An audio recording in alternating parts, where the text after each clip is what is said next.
Far East Broadcasting Company Philippines, in partnership with Green Hills Christian Fellowship Ortigas, bring you a message from the Word of God. Together, let us know Christ and make Him known.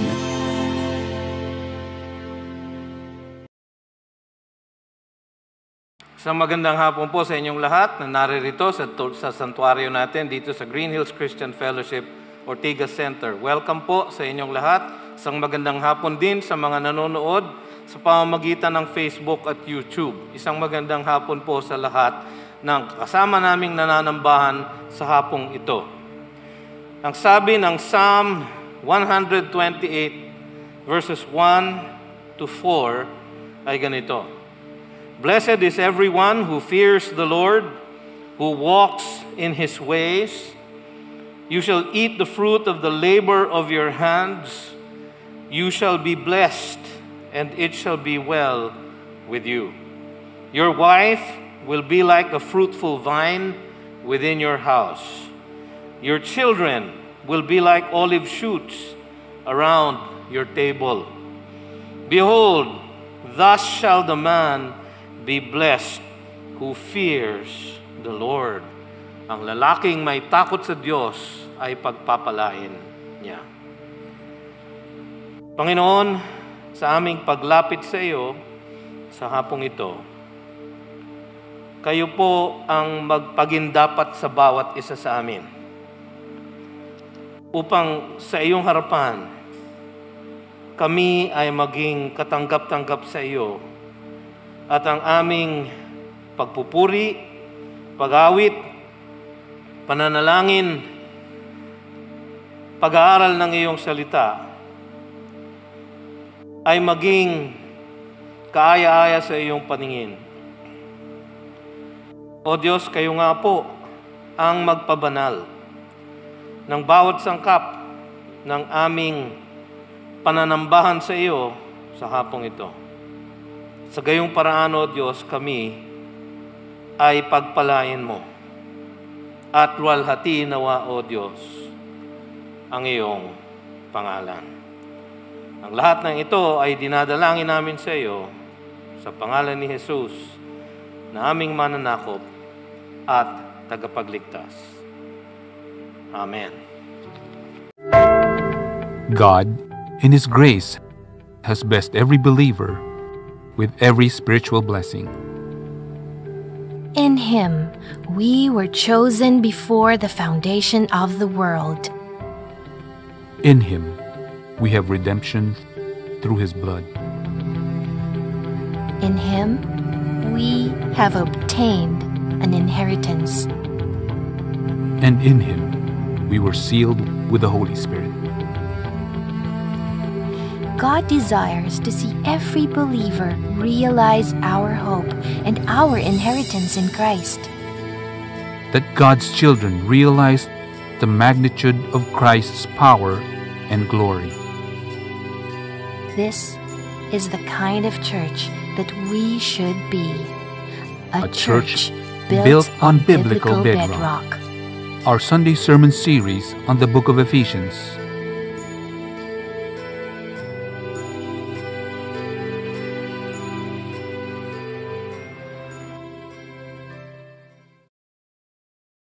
Magandang hapon po muli sa inyong lahat. Dadako naman po tayo ngayon sa pagbasa ng salita ng Diyos. Nais ko lamang pong paalalahanan ng lahat na ang binabasa natin ay ang salita mismo ng kaisa-isang banal na Diyos. Kung minsan po, dahil ginagawa natin to tuwi-tuwi na, nakakalimutan natin yung kagilagilalas na katotohanan na iyon. Na sa ating pagbasa ay tila nangungusap sa atin diretsyo ng kanyang tinig, sa kanyang tinig, ang ating Diyos, amang makapangyarihan sa lahat. So buksan po ninyo ang inyong mga Biblia sa Ephesians chapter 6. Babasahin po natin ang verses 5 through 8. Ephesians chapter 6, verses 5 through 8. At dahil nga ito ang salita ng Diyos sa atin, mangyari po lamang na tayo tumayo at magbigay galang sa banal na wika ng ating Panginoon. Sabay-sabay po nating basahin. Ephesians 6 verses 5 to 8. Bondservants, obey your earthly masters with fear and trembling, with a sincere heart, as you would Christ, not by the way of eye service as people pleasers, but as bondservants of Christ, doing the will of God from the heart, rendering service with a good will as to the Lord and not to man, knowing that whatever good anyone does, this he will receive back from the Lord, whether he is a bondservant or is free. Pagpalain nawa ng Panginoon ang kanyang salita sa ating mga puso't isipan. Maaari na po kayong maupo. Sandali po tayong manalangin. Panginoon, bago po kami dumako sa pag-aaral ng inyong salita, ay binubuksan po namin ang aming puso't isipan sa iyong harapan. Talos mo ang lahat ng aming mga pagkukulang at pagkakasala. At dahil dito, O Diyos, kami ay nagmamakaawa sa iyo, na kami ay patawarin mo at kahabagan, at kami, Panginoon, ay ilapit mo sa iyong puso sa panahon na ito, upang sa aming pag-aaral, O Diyos, ay marinig namin ang inyong mensahe, at maitanim po ninyo sa aming puso't isipan ang dapat naming malaman, na kami ay gawin mo ayon sa wangis ni Kristo Jesus, na kami ay bigyan mo ng kapangyarihan na sumunod sa lahat ng aming matututunan sa hapong ito. O Diyos, kayo po ang mangusap sa amin sa pamamagitan ng iyong banal at makapangyarihang salita. Ito ang aming samot dalangin sa pangalan ni Jesus. Amen at amen. Panatilihin niyo pong nakabukas sa Ephesians chapter 6 verse 5 ang inyong mga Biblia. Kung ito po ay digital, no? Hindi niyo po na kailangan buklatin. Basta panatilihin niyo po ang inyong daliri sa na iyon ng ating pag-aaralan sa hapong ito. Ang pamagat po ng ating mensahe, kung makikita niyo po doon sa ating Filipino message outline, no? Ay maglingkod para sa Panginoon. Maglingkod para sa Panginoon. Kung ang dating sa inyo nito ay parang inuutusan kayo, ay tama po ang tanggap nyo. Inuutusan nga po tayo ng Panginoon na sa ating paglilingkod, ang lahat ng paglilingkod natin ay dapat nating gawin para sa serve as unto the Lord. Ating pinagpapatuloy ang serye ng mga mensahe natin mula sa Ephesians dito sa section na ito, kung saan marami ang nagsasabi na ito ay ang household code. Dahil nilalaman nito mula sa Ephesians 5, verse 22, hanggang sa chapter 6, verse 9, ang lahat ng importanteng mga kautusan para sa isang tahanang naghahangad na malugod ang Panginoon. Ang konteksto ng mensahe na ating pag-aaralan ngayon ay actually nagsisimula sa chapter 5, verses 15 to 18, kung saan tayo ay tinuruan na mamuhay ng makatwiran. Verse 15. Sa verse 17. Magpasailalim sa Espiritu Santo. Verse 18. Dahil dito, ito ay magbubunga sa ating paglakad ng may kasayahan. Verse 19. Pamumuhay ng may pasasalamat. Verse 20. At pagpapasakop sa isa't isa bilang tanda ng ating paggalang kay Kristo Jesus. Verse 21. Submitting to one another out of reverence for Christ. Yan po ang susi. Yan po ang ating natutunan na ang pagpapasakop sa ng ating paggalang at pananambahan kay Kristo Jesus. Yan po ang susi ng pagbuo ng isang tahanang makadiyos. Mga babae sa sarili nilang mga lalaking asawa tulad ng pagpapasakop nila sa Panginoon. Sa chapter 5, verse 22 to 24. Natutunan natin na ang mga lalaking asawa ay dapat mahalin ang kanilang mga asawa ng may pagsasakripisyo tulad ng pagsasakripisyo ni Kristo Jesus. para sa kanyang iglesia. So verses 25 to 33. Ang mga anak ay dapat sumusunod nilang mga alang sa Panginoon. Sa chapter 6 verses 1 to 3. At ang mga magulang naman ay nagpapalaki ng kanilang mga anak ng may pagmamahal at pag-aaruga ayon sa disiplina at aral ng Panginoon sa chapter 6 verse 4. Yan po ang summary ng natutunan na natin sa maikling serye na ito. So kung meron kayong na-miss, na-summarize na po natin. Sa hapon namang ito, ang ating pong pag-aaralan ay ang tagubilin na ibinigay sa mga alipin ng sambahayan. Sapagkat hindi po kumpleto ang sambahayan ng panahon ni Pablo kung hindi po kasama ang mga kasambahay nila. So datapwat siya ay nagbigay ng tagubilin sa mga alipin. Ang tawag sa ESV, bond servants. Pero ang talagang actual translation mula sa Griego hanggang sa Ingles ay slaves, alipin. No?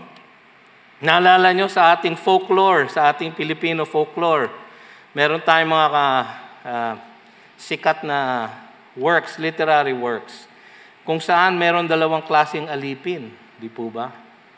Yung aliping sanggigilid at yung aliping namamahay. Kung makikita nyo po ang mga lumang bahay nung panahon ng siguro mga Kastila, sa loob ng isang kwarto na kung saan natutulog ang may-ari ng bahay, ay meron pong isang maliit na pasilyo na paikot doon sa kwartong yon. Yung mga aliping sanggigilid, doon lamang po sila pwedeng magtrabaho at lumakad.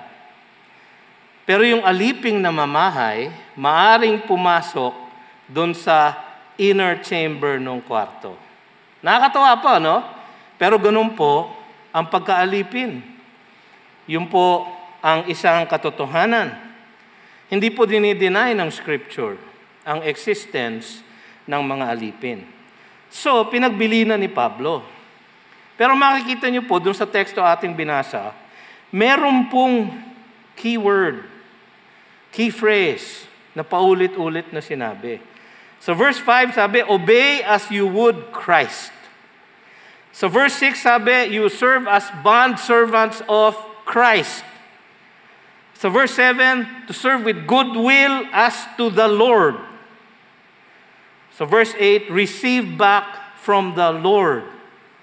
So ang key figure po sa teksto natin pinag-aaralan ay ang ating Panginoong Hesukristo. Sa Kanya ang lahat ng ating paglilingkod. Para sa Kanya ang lahat ng ating paglilingkod.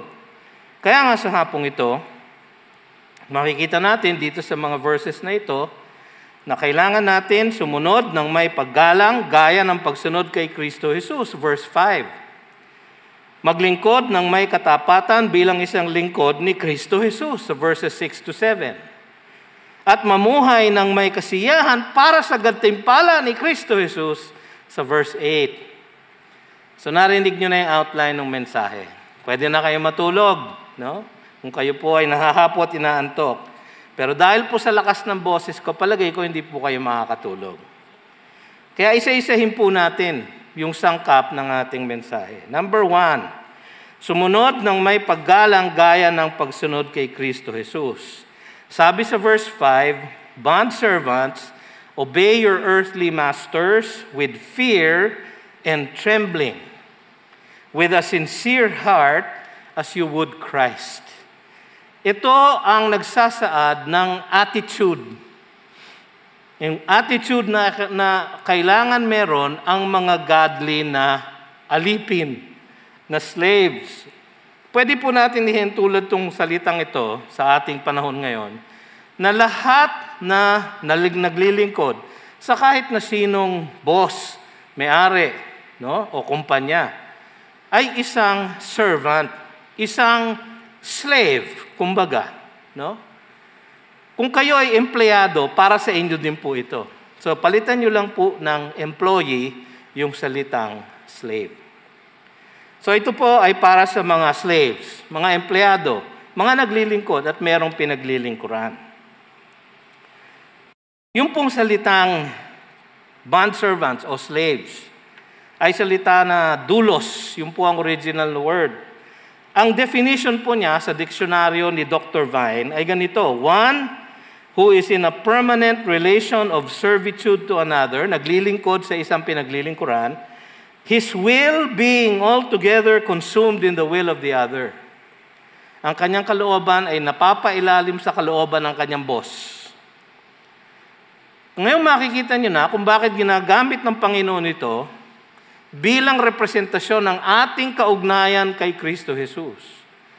Sapagkat tayo ay slaves of Christ, ayon sa ating teksto, ang ating kalooban ay napapasailalim at napapasakop sa kanyang kalooban.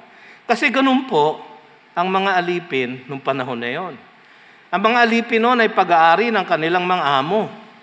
Wala silang sariling ambisyon, wala silang sariling karir, wala silang sariling diskarte. Ang lahat ng kanilang ginagawa ay dinidikta at ipinapasagawa ng kanilang mga masters. Ganun po ang slavery noon. Ang sabi ng mga history books, merong higit sa 60 million slaves sa buong Roman Empire nung panahon na sinulat ni Pablo ito. At as many as 1/3 ng buong populasyon ay slaves. So napakamahalaga na sangkap ng lipunan noon ang mga alipin at mga naglilingkod sa kanilang earthly masters. Marami siguro dun sa mga Ephesian households na sinusulatan ni Pablo ay may mga slaves, may mga empleyado na naglilingkod sa kanila. Kaya naman sila ay sinama niya dito sa kanyang household code sapagkat bahagi sila ng household.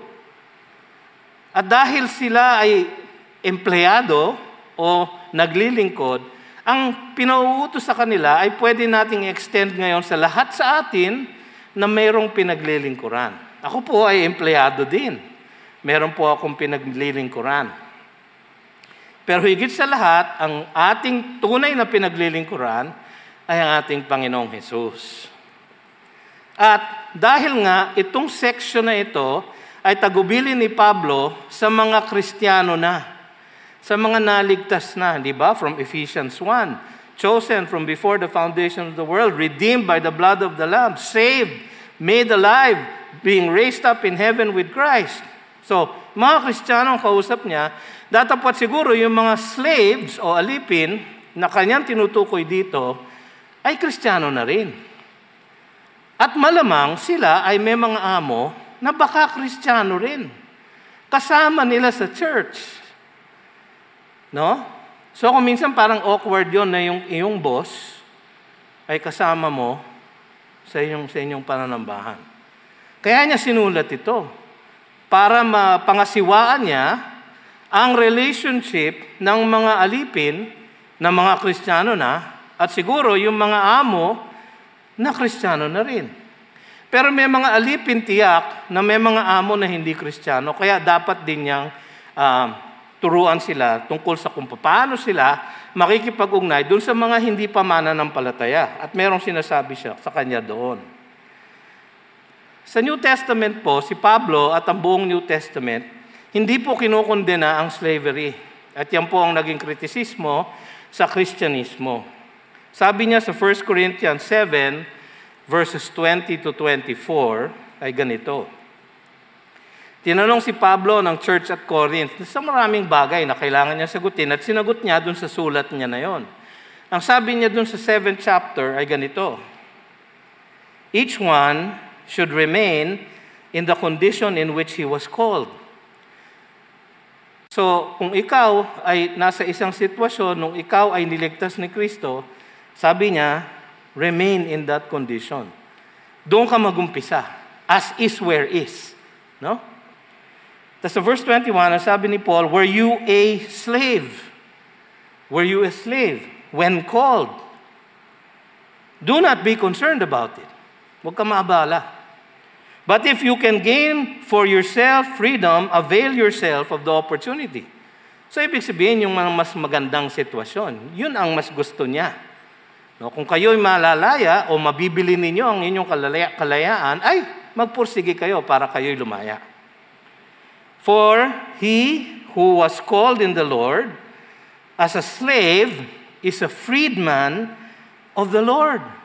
Kasi kahit kayo ay alipin sa buhay na ito, kayo naman ay malaya sa ating Panginoon dahil tayo pinalaya na ng ating Diyos. Tapos sabi niya, likewise, he who was free when called, yung mga amo, na free naman nung sila ay tinawag at sila ay naligtas. Likewise, he who was free when called is a bond servant of Christ, is a slave of Christ. So yung mga free na na-save, slave. Yung mga slave na na-save, no? Free, pero slave pa rin ni Kristo Jesus. So kahit na anong mangyari, slave tayo ni Kristo Jesus. Yun ang sinabi niya sa verse 23. You were bought with a price. Do not become slaves of men because we are slaves of Christ. So hindi niya kinokondena. Pero hindi rin niya kinokommend ang slavery.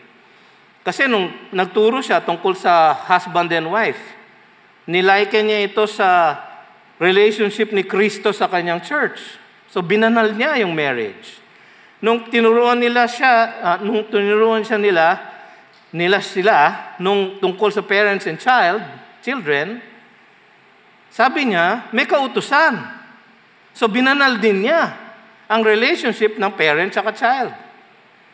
Pero sa masters and slaves, wala siyang ganong ginawa. Hindi niya binanal sapagkat hindi niya kinokommend. Sinasabi niya lang na ito ang katotohanan na kailangan nating harapin. Merong mga may-ari at amo, merong mga alipin at empleyado.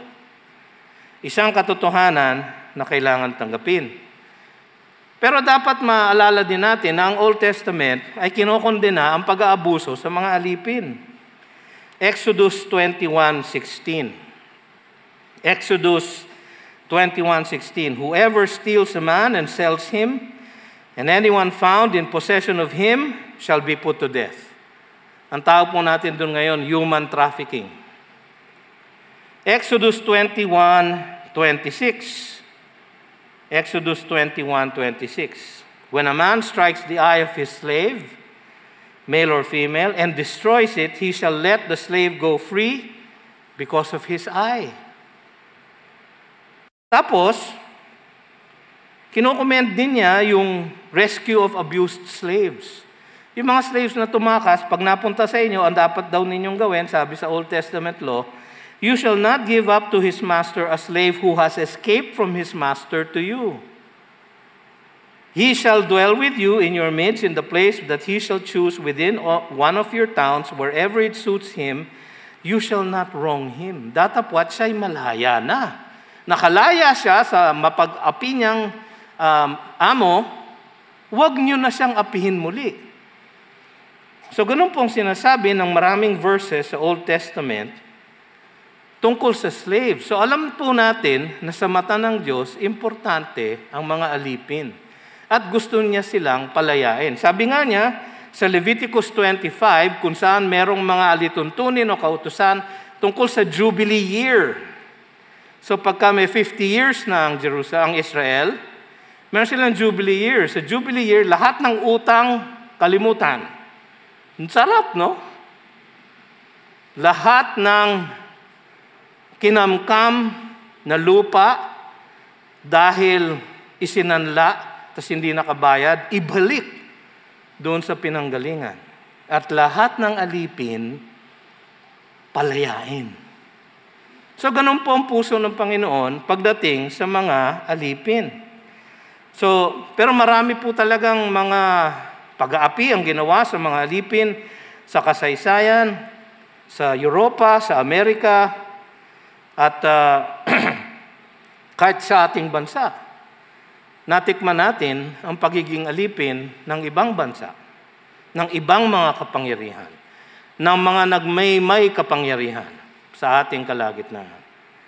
Pero nung panahon ni Pablo, hindi lahat ng alipin ay yung aliping sanggigilid, kumbaga. No? Marami sa kanila ay higher skilled. Mga arkitekto, mga inhinyero, mga craftsmen, mga tagapagturo o teacher, mga doktor. Ang sabi nga ng ibang tradisyon, si Dr. Luke na sumulat ng Gospel of Luke at ng Acts ay isang doktor. At isa daw dating alipin. Isang dating slave. Si Dr. Luke. Hindi natin alam yon, tradisyon lang po yon. Sa ganitong paraan, ang slavery ay pwedeng gamitin talaga ng Diyos para magbigay ng subsistence sa mga nahihirapan. Magpalago ng buhay ng mga naaapi. Magpalaya ng mga naiipit. So pwedeng gamitin ang slavery for good. Pwede rin naman gamitin ang slavery for bad. Pero ang isang halimbawa ng paggamit ng slavery for good ay actually si Joseph. Naalala nyo? Si Joseph sa Genesis 37 ay ibinenta ng kanyang mga kapatid na isang alipin sa mga Midianito na papunta sa Ehipto. At siya ay naging alipin sa bahay ni Potiphar. Ngunit dahil siya ay masipag at siya ay pinagpala ng Diyos at naniniwala sa Diyos, siya ay umunlad, nakulong, napalaya, naging prime minister. Can you imagine? Mula sa pagiging slave, after 13 years, prime minister siya ng Egypt. Napakagandang career path noon, no? So nagagamit ng Panginoon, ayon sa kanyang kalooban, ang slavery para sa mga ganon. At habang ang Biblia ay hindi kinokondena ang slavery, ang mga nabago ng Biblia, ang mga nabago ng pagkalat ng gospel ng ating Panginoon, ang mga Kristiyano sa iba't ibang bansa ay naging instrumento ng Diyos para masira, maalis ang slavery as an institution.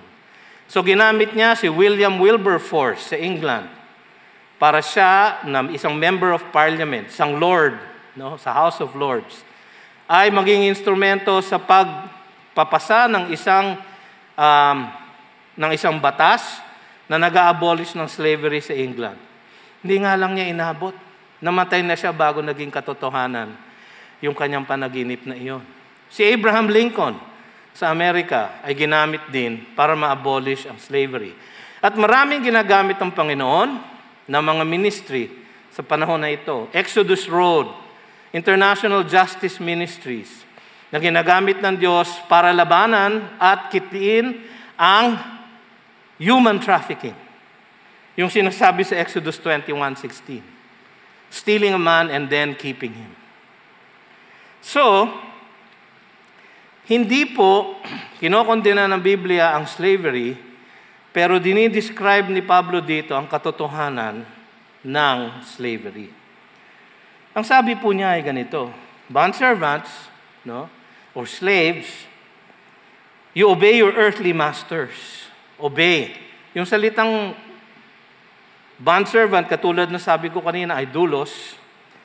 Yung salitang obey, dito sa verse 5, ay pareho ng salitang obey sa verse 1. Kaya lang sa verse 1, yung obey para sa children.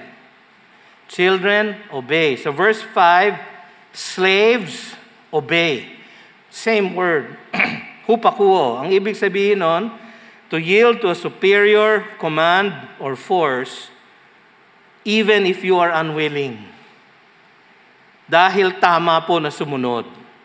Bakit po? Sapagkat sa magulang, generally, alam ng magulang, mas matanda sila, alam nila kung ano ang tama, ang tamang pag-uugali, ang tamang pag-behave, ang tamang kaisipan. Kaya pag ito ay iniutos nila sa kanilang mga anak, dapat lang at tama lang na sumunod ang mga bata. Sa mga amo at kanilang mga alipin, alam ng mga amo, ng mga masters, ng mga earthly masters, kung ano ang dapat nilang gawin. Ano ang mga objective na kailangan nilang sundin? Ano ang mga tungkulin na kailangan nilang ipatupad? Datapwat, kailangan sumunod sapagkat tama. No? Sa bagay, general po yun, may mga mababait na amo, katulad ng mababait na parents, meron ding masasamang amo, katulad din naman ng merong masasamang parents. Pero hindi po nagbabago yung pagsunod. So, obey pa rin. Tapos, yung pag-obey is with fear and trembling. Kaya ako po medyo mabigat ito. Yung pong salitang fear ay phobos, yung po ang root word ng salitang phobia. At yung salitang tromos, ay trembling, ay salitang tromos, yung po ang root word ng tremor, no? Pagka tumatanda na po, di ba, parang may panginginig ang iba. Wala pa ho ako niyan, no? Yung tremors. So fear and trembling, takot at panginginig, ang ating pag-obey.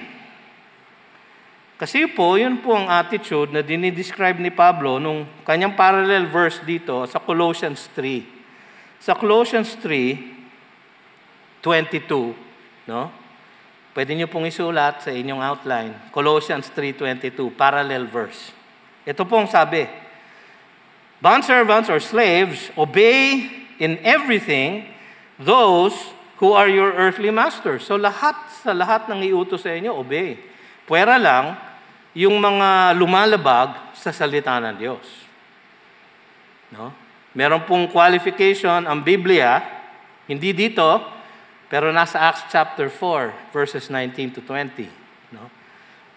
Inuutosan sila Pedro na wag magpangaral ng mabuting balita ng kaligtasan. Sabi nila, kami ba isusunod sa inyo o sa Diyos? Kami isusunod sa Diyos. Acts 4:19 to 20 yon. Pero kung hindi naman labag, sumunod. Obey in everything those who are your earthly masters, Colossians 3:22. Not by way of eye service as people pleasers, but with sincerity of heart, fearing the Lord. So dito, ang fini-fear is the Lord. Sa Ephesians 6:5, ang fini-fear is yung earthly masters. Pero, ang sabi sa verse 5, as you would Christ. So obey with fear and trembling your earthly masters as you would Christ. So pwede nyo pagduktungin yon. Ang inyong pagsunod, ang ating pagsunod sa ating earthly masters ay pagsunod natin kay Kristo Jesus. Katulad ng ating pagsunod kay Kristo Jesus. Yun po ang ibig sabihin nun. Na merong reverential respect. Merong paggalang. Pagsunod na may paggalang. Hindi yung pagsunod na napipilitan. Hindi yung pagsunod na nagdadabog. Kundi yung pagsunod na may paggalang. Hindi lang po paggalang. Sabi dito, with a sincere heart. With a sincere heart. Ang dictionary meaning po nung salitang yon ay haploteti sa Greek, no, yung salita. Faithful, benevolence, out of proper motivation, faithfulness towards others, manifested in helpfulness and giving assistance to others. Generous service, sincere service. Sincere po sa Latin ay dalawang salita, sincera. Sin without, cera, wax. Without wax. Dahil nung panahon po na yun, yung mga fake, yung mga biyak-biyak sa mga vase na fine-fake, ay minamasilyan nila ng wax.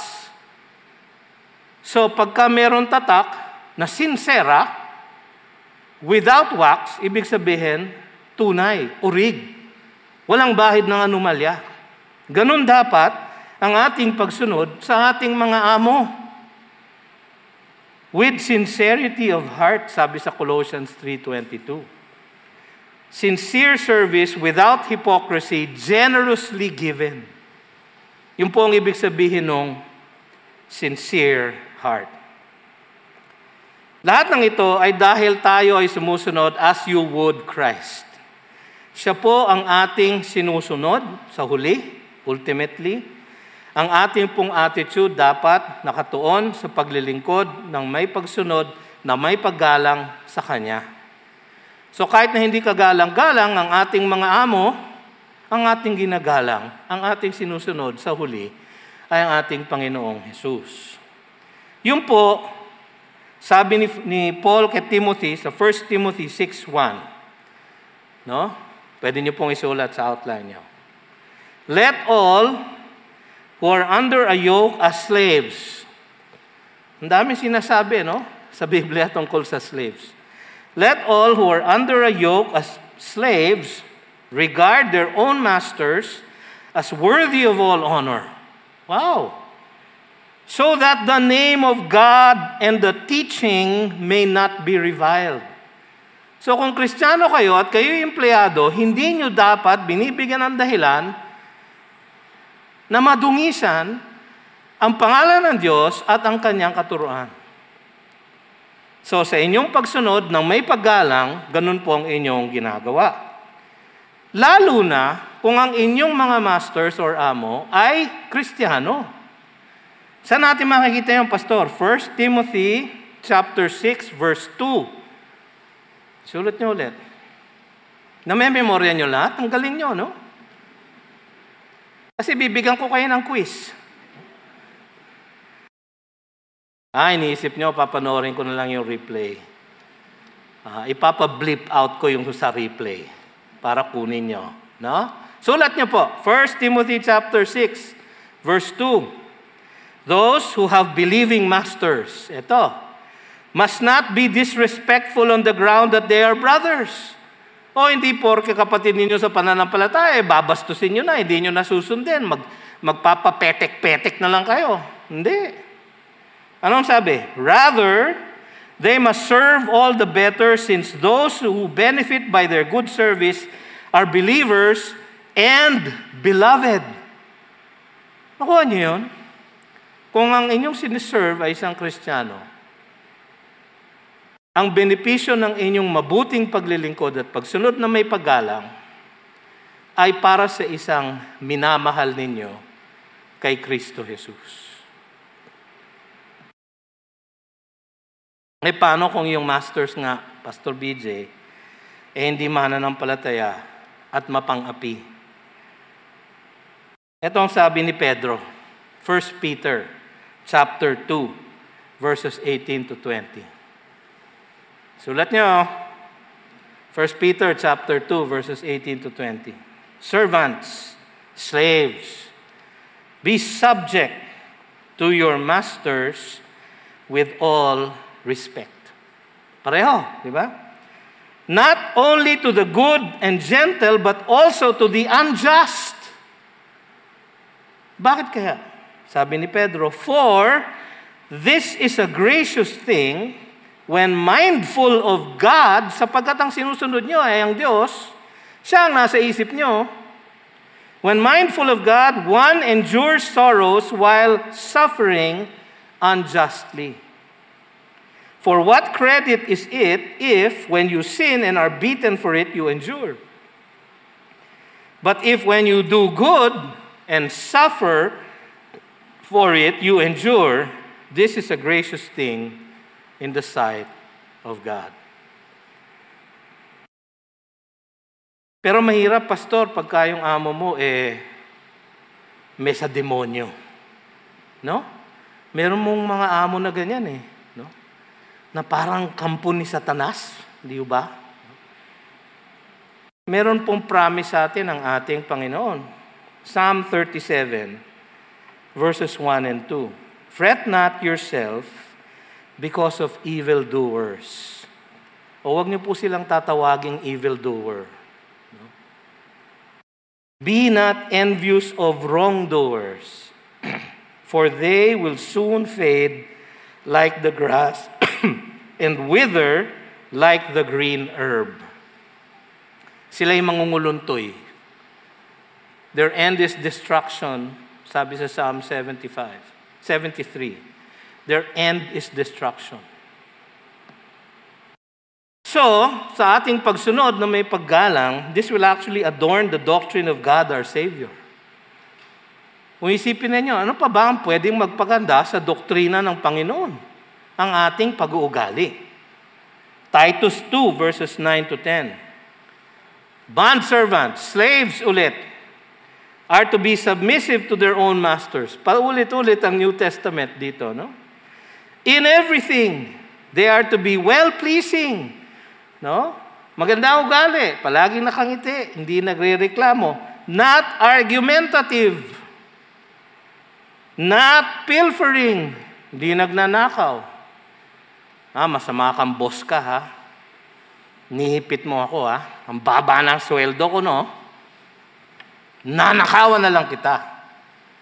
Gagawin kong bookstore ang opisina pag-umpisa ng school. Imbis na kumuha ako sa National Bookstore, kukuha na lang ako sa opisina ng gamit ng mga bata. Pag nanakaw po yun. Sabi dito, not pilfering,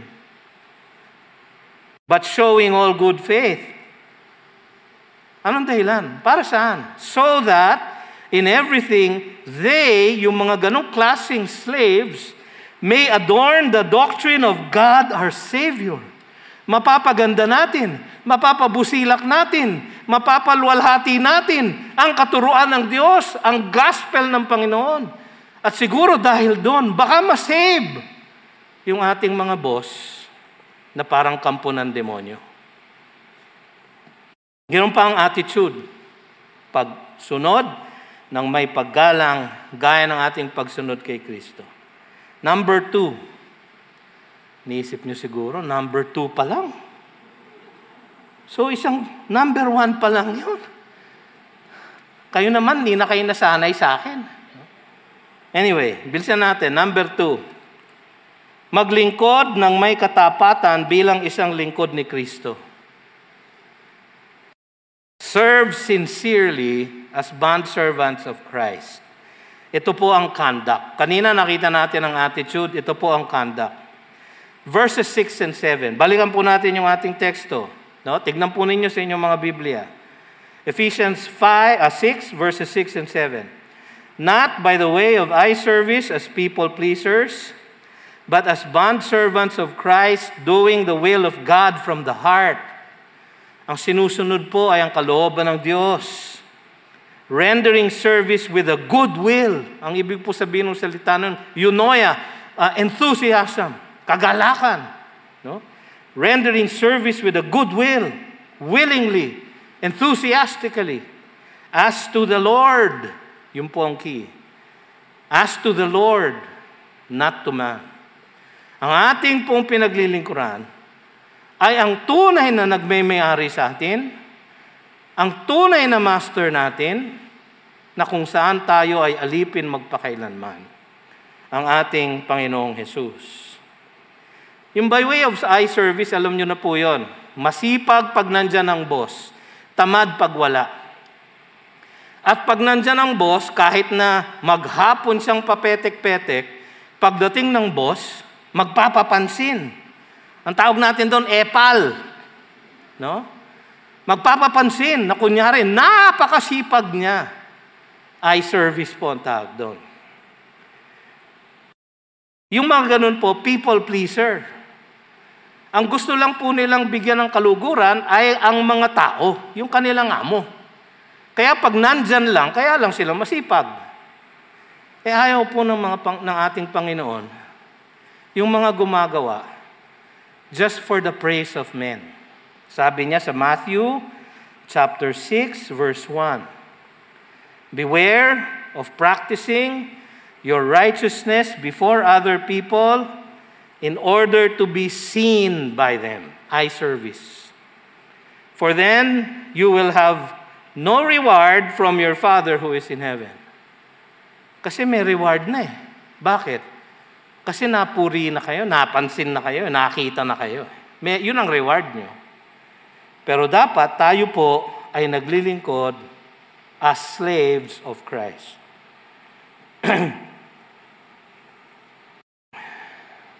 Dapat sa ating paglilingkod, ang praise po ay mapunta sa ating Diyos. Matthew 5:16, in the same way, let your light shine before others, so that they may see your good work good works, and give glory to your Father who is in heaven. Yung let your light shine, hindi ibig sabihin nun, kayo ang kukuha ng light at shine nyo sa sarili nyo. Hindi po ganun yung lingwahe doon. Dahil po sa inyong mabubuting gawa, mabuting pagtatrabaho, no, nagiging busilak ang inyong pag-uugali. Nagiging busilak ang inyong pagtatrabaho. Nakikita, lumalabas ang kagandahan ng inyong trabaho. Let your light shine. At alam nyo na ganun nga, kapag ang binigyan ng papuri ay ang inyong Panginoong Jesus. Lalo na kung kilala kayo sa opisina na kayo'y Kristiyano. Kaya yung iba, secret Christian. Hindi nagpapakilala bilang Kristiyano. Secret ako. Christian ako, pero secret lang, ha? Bakit ayaw niyong malaman? Kasi may ginagawa kayong kabalastugan. At mabibigyan ninyo ng kahihiyan ang pangalan ni Kristo Jesus. Alam niyo mga kapatid, baliwala yung ganong klaseng paglilingkod. Sapagkat ang paglilingkod na may katapatan ay bilang isang lingkod ni Kristo.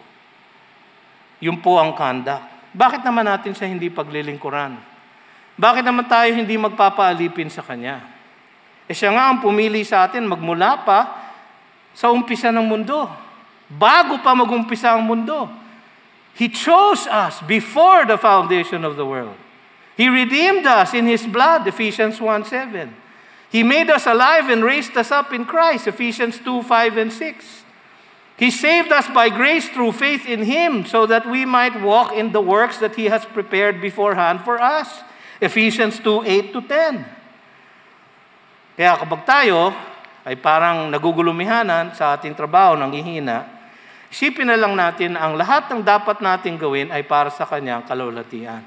Sapagkat ginagawa natin para sa Panginoon na nagligtas sa atin, na nagpasiguro sa atin ang buhay na walang hanggan. Hindi nyo pa paglilingkuran yung taong yon? Na kayo ay niligtas mula sa impyerno? Wala naman kayong ginawa? Kayo'y hinanap niya, inusig niya, inudyukan niya, upang kayo ay makakilala kay Jesus? Hindi ba ninyo pasasalamatan ang inyong Panginoon na gano'n? Ganon tayo dapat magtrabaho. Maglingkod ng may katapatan, sincere, walang fakery, walang hypocrisy, dahil siya ay ating Panginoon at tayo ay lingkod niya. May mga ilang bagay na kailangan matutunan tungkol sa trabaho. Merong iba kasi akala nila work is a curse. Kasi hindi ba nagkasala si Adam at si Eve? Genesis 3. Tapos sa Genesis 3:19, ang sabi ng Diyos, by the sweat of your brow you shall eat your food. So akala ng iba, kaya pala may trabaho dahil nagkasala ang tao. Hindi yun po. Sapagkat ang Diyos, binigyan ng trabaho ang tao, kailan? Genesis 1:26 to 28. Yung Genesis 1 po, baka hindi nyo alam, before Genesis 3. No? Sa Genesis 2:15, ang sabi niya, you will subdue the earth and till it. Yung Genesis 2 po, ay before Genesis 3. So hindi po curse ang work. Gift po ang work. Ecclesiastes 5:19. Everyone also to whom God has given wealth and possessions and power to enjoy them and to accept his lot and rejoice in his toil, in his work, for this is the gift of God. Pasalamat po tayo sa ating trabaho. This is the gift of God. Huwag po tayo malulungkot pagka Sunday night na kasi bukas ay Monday na naman. Papasok na naman. Work is a creation mandate, sabi sa Genesis 1:26. Work is commanded by God, Exodus 20 verse 9. 6 days you shall work, sabi ng Panginoon. 6 days. 7th, manambahan. Diba? 2 Thessalonians 3:10. If anyone is not willing to work, let him not eat, sabi ni Pablo. This is a command. Work is sacred. Dahil kayo ang nag-work at dahil kayo ay sacred, hindi nyo alam yon? Alam nyo ba na kayo ay sacred? At lahat ng lakaran nyo ay banal? Bakit po, Pastor? Sapagkat nananahan sa atin ang banal na Espiritu Santo ng Diyos. Datapat ang lahat ng inyong lakaran, lalo na ang inyong pagawaan, ay banal. Wala pong secular sa ating buhay. Sacred po lahat sa mga mananampalataya kay Jesus. So alam na natin yung attitude, sumunod ng may paggalang gaya ng pagsunod kay Kristo. Alam na natin yung conduct, maglingkod ng may katapatan bilang isang lingkod ni Kristo. Ano naman ang motivation? Alam na natin yung attitude, yung conduct. Anong motivation ko, Pastor? Pangatlo, mamuhay ng may kasiyahan para sa sweldo, sa bonus, sa incentive? Hindi po. Para sa gantimpala ni Kristo. Tignan niyo yung verse 8. Knowing that whatever good anyone does, kung kayo ay susunod ng may paggalang, with sincerity of heart, kung kayo ay maglilingkod ng may katapatan, kayo, whatever good anyone does, this he will receive back from the Lord. Susuklian kayo ng Diyos ng kanyang karampatang gantimpala. At kung sa inyong palagay, ang gantimpala ng boss nyo ay maganda, na ang bonus ng kumpanya ninyo ay malaki, hintayin ninyo ang gantimpalang manggagaling magmula sa ating Panginoong Jesus. Sabi nga ng Biblia, no eye has seen, no ear has heard the glories that await those who love Him. No eye has seen, no ear has heard. Ganun po kaganda ang gantimpalang ating inaasahan. Yung pong judgment ng ating work ay maraming scripture sa Biblia. Babanggitin ko lang po ang ilan. Psalm 62:12, for you will render to a man according to his work. Sabi doon. Proverbs 24:12, does not he who keeps watch over your soul know it?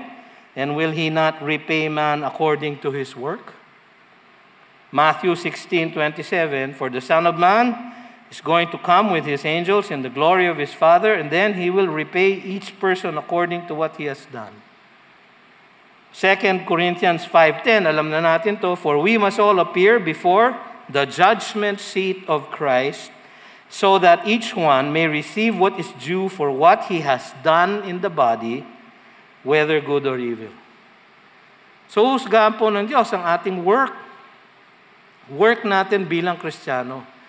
Hindi para sa kaligtasan, kundi para sa gantimpala. Meron po tayong judgment na haharapin. At yun pong gantimpalang yun, ang dapat nating inaasahan. Hindi po yung bonus. Hindi po yung incentive.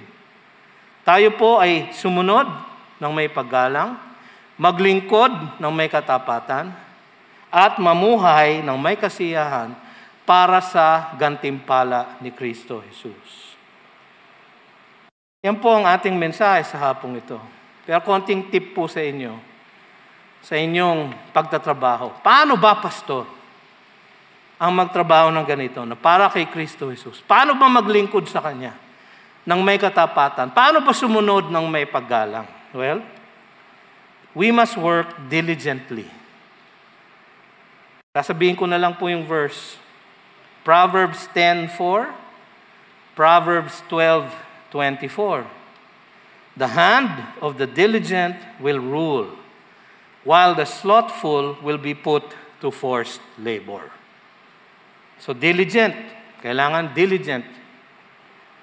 Yung, ba sa Tagalog yun? Masinop, maagap, No? Tapat, diligent. Pag may sinabi, gagawin.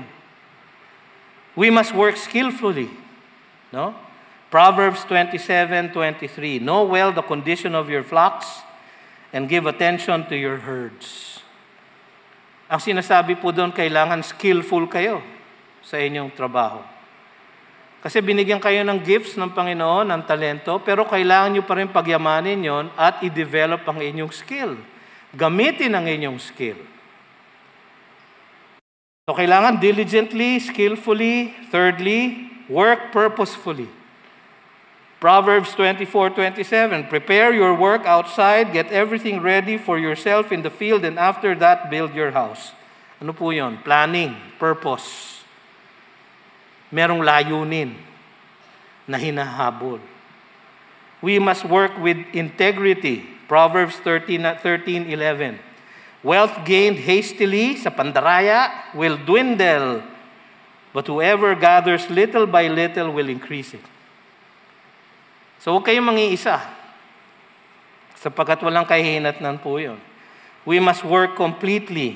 Kailangan tapusin ang trabaho. We must work effectively. Kailangan epektibo ang lahat ng inyong ginagawa. Yung po ang ibang mga bagay, kung paano po tayo makapaglilingkod sa Kanya, na pwedeng sumunod ng may paggalang, maglingkod na may katapatan at mamuhay ng may kasayahan. Ang lahat ng ito ay para kay Kristo Jesus, para sa ating Panginoon na nagligtas sa atin. Tayo po ay manalangin. Panginoon, marami pong salamat sa iyong mensahe sa amin ngayong hapong ito. Kayo po ang magtanim nito sa aming mga puso't isipan. Kayo po ang magbago, O Diyos, ng aming mga pag-uugali, ng aming pagkilos. Sapagkat ngayon na alam na namin kung anong inaasahan niyo sa amin bilang mga mananampalataya ng mga naglilingkod sa iba. Mga empleyado katulad naming lahat. Ngayon na alam na namin, Panginoon, nakikita namin kung gaano kalayo kami ngayon sa inyong inaasahan para sa amin. O Diyos, nawa, ay bigyan mo kami ng kalakasan upang sundin ang inyong kautusan. Ito ang aming samot dalangin sa pangalan ni Jesus, na aming Panginoon at tagapagligtas. Amen. Amen. You've just heard a message from the Word with Green Hills Christian Fellowship Ortigas in partnership with Far East Broadcasting Company Philippines. We hope you can join us next week. God bless you.